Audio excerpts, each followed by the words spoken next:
You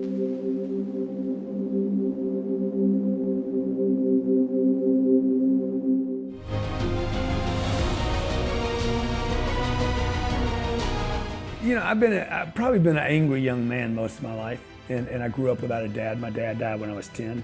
I'm writing a book right now about mentoring, where I want to mentor people. When I lost my dad at 10, dude, I was so pissed off. And I remember mowing the lawn. I know exactly where I was, what I was dressed in. I'm mowing the lawn thinking, okay, he's coming back. Like the humming of the machinery, cutting the grass, I could smell the grass. And I'm going, you know, I'm trying to keep my line straight, right? And I'm thinking, man, this is just a dream. He's coming back, he's gonna come back. And I probably did that for 12 months, 15 months. And then when it was real to me, like, oh no, he's not coming back, I kept waiting for an uncle to step in. I had 3 uncles, Uncle Jay, Uncle Vincent, and Uncle Paul. And none of them ever came to my rescue. And by the time I was 16, dude, I was so pissed off, I was so angry that I was like, you know what, I'm gonna be successful one day. Is this problem today with millennials or boomers or everything in between that you're having trouble finding people highly interested? You're having trouble finding people that are really engaged. You're having trouble finding people that are excited. They want to come to work. They want to make more money. Is this a problem with a demographic? I think not. I think not. In fact, I tell you what, I know it's not a problem with demographics because I hire every demographic. I got 25-year-olds. I'll hire 75-year-olds. I don't care how old you are. I don't care what generation you were born in, okay? I know this. If I can have more obsessed people work for me than the people I compete with, I win the game, period. You know, finding great people, is that the problem or is it the opportunity? I think you need to shift your concept. What is it? Oh no, it's the opportunity, not the problem. When we moved to Miami from Los Angeles, everybody told me, okay, you're going to have a problem with people here. Dude, I had a problem in LA. I had a problem in San Diego. I had a problem in Houston. I had a problem when I was in Chicago. I've had a problem everywhere I went finding good people. Why? Because you and I live on a planet where average is the commodity that is most accepted by society.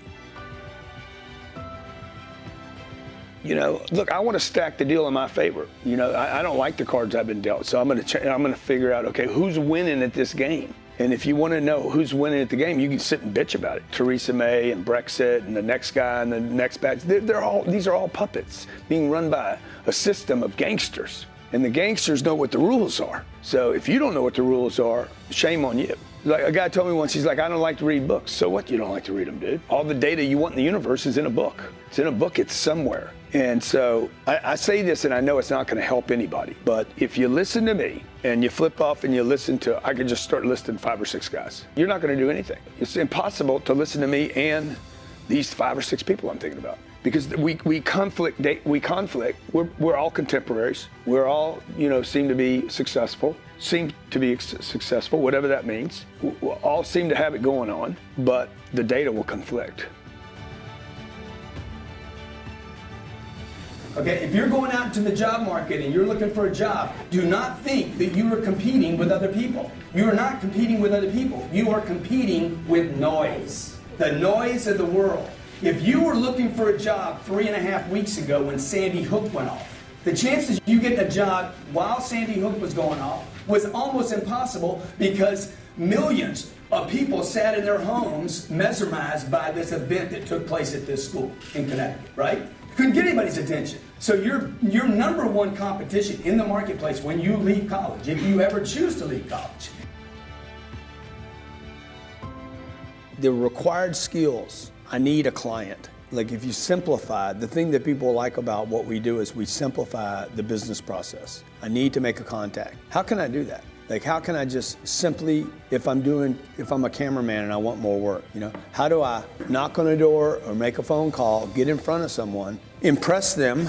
You know, if I go to Harrods right here, I'll see how many people don't have that skill. I walk in, I don't even get hello. You know, I don't get hello. How you doing? Great to have you here. Appreciate you being here. It's so nice for you to drop by. Thanks for coming into Cartier. I mean, it's a $3 million ring over there. I went in there the other day. I can't even get anybody to show me anything. I'm like, how much is the ring? You know, they kind of look at me, right? Can you show it to me? Do you mind showing it to me? He showed it to me, told me how much it was, and I leave. He didn't show me a second ring, a third ring, a fourth ring. So those are the skills that people need, right? How do I interact with people?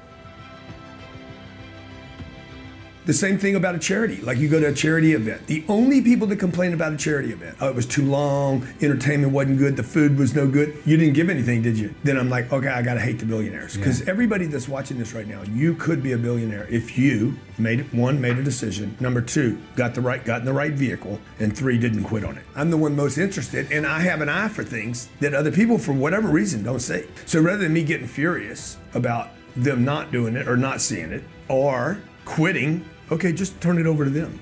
I mean, what does that mean? Turn it over to them. Who? Turn it over to who, dude? The idiots? The crazies? I worked at a company, okay? Turn it over to Grant. I'm 26 years old. I'm worried about one thing, paying my bills this month. I'm not worried about the company, man. How are you gonna turn that over to me? I'm not ready to have something turned over to me. You've met enough managers and CEOs and vice presidents. Yeah. So what does he have now? He's got a company, he's got me, he's got his wife, now he's got Jake.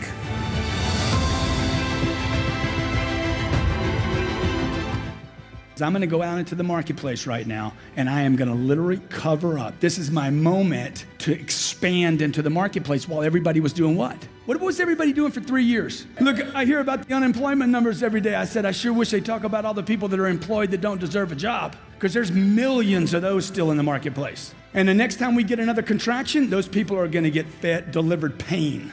That's what the marketplace does, man. It basically disciplines anybody that refuses to discipline themselves. It is the correction. Brings a great product to the marketplace. Domination or competition? Total domination. Coca-Cola, competition or domination? Total domination, okay? Exxon, total domination. You see what I'm saying? You want to be in a dominating point, okay?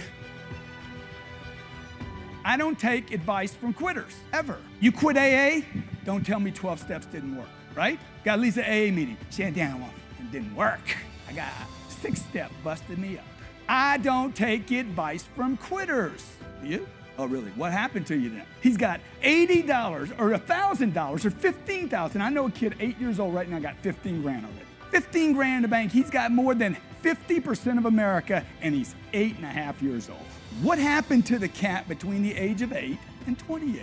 Huh? Rental support. Spending? Spending is no one's problem, ever, ever. Impossible for spending to be the issue. This is one of the biggest mistakes of my life was, and that's what I want to talk to you about today, is mistakes. Like if you could literally avoid the mistakes, you got the ambition. How many of you got the ambition? You got the drive, dude. You're like, I want to kill something. How many killers in the room?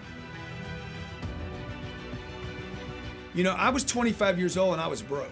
I had no money, but I got pissed off about it. I'm like, who's got my money, man?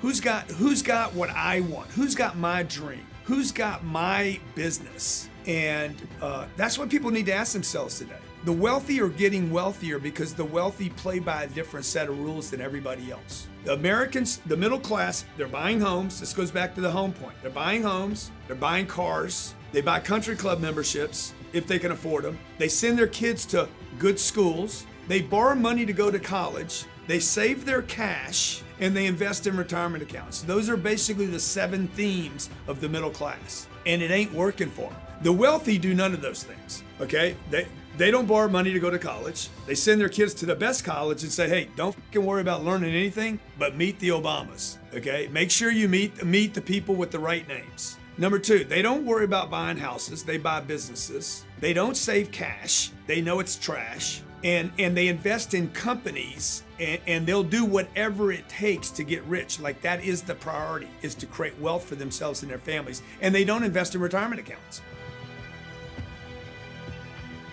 Well, you definitely want to go, you definitely need a funnel. You definitely need, I mean, the ultimate solution to all sales is to have a lot of people to talk to. It's not some trick, right? Like, because even if they hit the sweet spot, it's about volume. I mean, there's no success without volume. So anybody that's trying to like come up with the thing is trying to get away from the work. And so there's no trick in this game. Like if a person wants to be really successful in sales, real estate, acting, you need a lot of hits, right? So like, I think everybody's looking for that one thing that gets that in the door and gets that one sale, as opposed to, dude, how do I keep calling on the whole neighborhood? how do I keep working that neighborhood and then the next neighborhood, and then how do I come back? Because one thing the cold call people do that incorrectly is they canvas cold a neighborhood and they never go back to that neighborhood. But watch, I do. I go back in. So I'm basically following you up. Okay, it's somebody once said, hey, somebody else blows up the tire. They blow up the tires and I ride the bike. So that neighbor, that person, that phone call, that door is going to be knocked on again by someone.